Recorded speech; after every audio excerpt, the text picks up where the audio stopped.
We are now shifting our focus to the latest coming in from the UK, where the Prime Minister Rishi Sunak is speaking in the House of Commons. Let's take a listen in.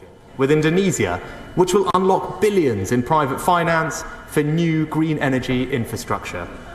And finally, we committed to maintain free markets, free trade, and to reform the World Trade Organization.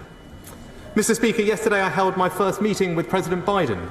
We pledged to redouble our support for Ukraine and to continue deepening our cooperation, including on energy security and managing the challenges posed by China. I met Prime Minister Modi, where we reviewed progress on our forthcoming FTA.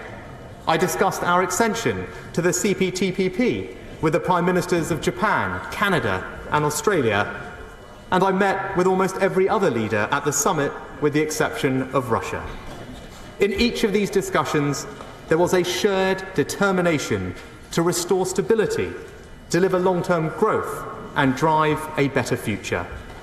One where no single country has the power to hold us back. In just a few moments, my right honourable friend, the Chancellor, will build on these international foundations when he sets out the autumn statement, putting our economy back onto a positive trajectory and restoring our fiscal sustainability. Mr. Speaker, by being strong abroad, we strengthen our resilience at home.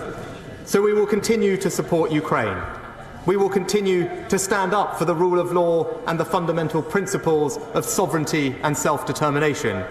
And we will build a global economy that is more secure, more stable and more resilient. Because this is what the gravity of the moment demands.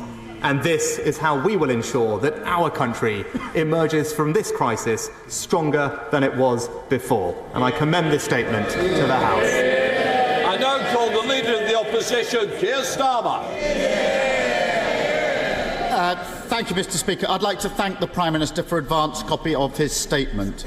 What should have been a summit focused on global economic recovery and delivering clear commitments on climate change was sadly overshadowed by the unjustifiable actions of Russia and their illegal war in Ukraine. Civilian infrastructure targeted across Ukraine and a war of aggression rumbling on as world leaders tried to reach agreement. Whatever the outcome of the investigation into the missile incident in Poland, it is a stark reminder of the danger Russia's unjustifiable war has brought to the border of our NATO allies.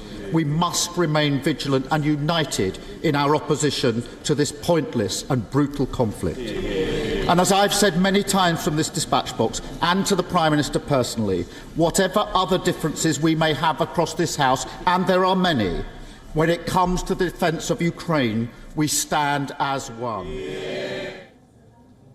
We will continue to monitor the latest coming in from the UK, where the Prime Minister has spoken ahead of the Chancellor Jeremy Hunt presenting the UK budget. We will be getting you those updates as and when they trickle in.